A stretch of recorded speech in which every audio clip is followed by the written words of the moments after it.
Hi, I'm Alan Sugano. I'm the president of ADS Consulting Group, and today's topic is about cabling. So, if 10 gig is starting to become more popular and you're actually seeing some 10 gig interfaces even on medium to low end firewalls, which is crazy and not right, wrong, kind of wrong yet so right. You have basically two ways to make a 10 gig connection today. One is the traditional way through what's called an SFP connector, which is kind of like that rectangular metal thing you stick in. And then you can either use a coax cable that actually has a molded in SFP connectors, or you can use a fiber cable that connects them, makes the 10 gig connection.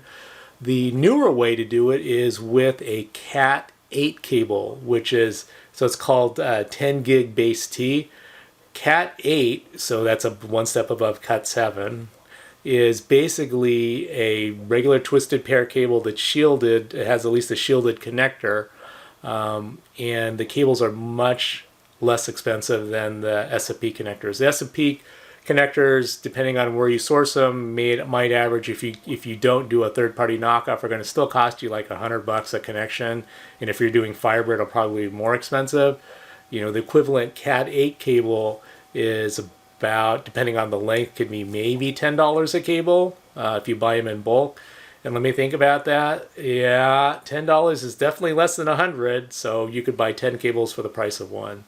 So when we expanded our data center into Reno, all of our infrastructure is 10 gig. Actually, and by the way, the Cat8, so we use the Cat8 cables, which are capable of actually even doing 40 gig.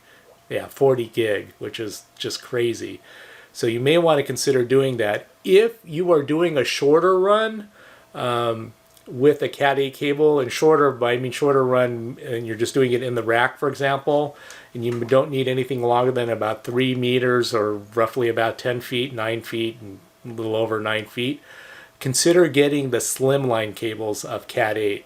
And the reason why I say that uses the 26 AWG, American Wire Gauge cable, as opposed to the 24, which is thicker.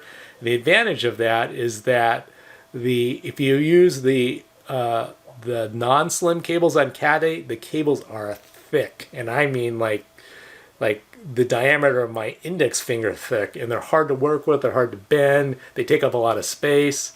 So yeah, they're kind of a pain in the butt to work with. Don't ask me how I know about that.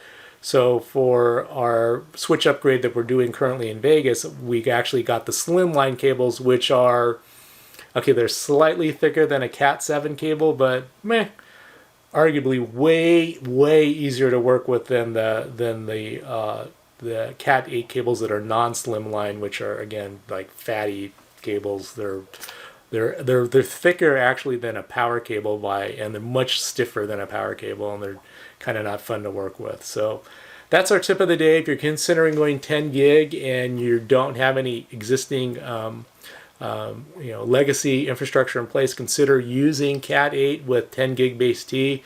You'll save, on 48 drops, you could save like $4,000 in cabling alone, which adds up. You do a couple of switches, that's 10 grand, and so on and so forth. So anyway, that's our tip of the day. If you like this content, please hit that subscribe button, and we'll keep making the content. Thanks for listening. We'll talk to you soon.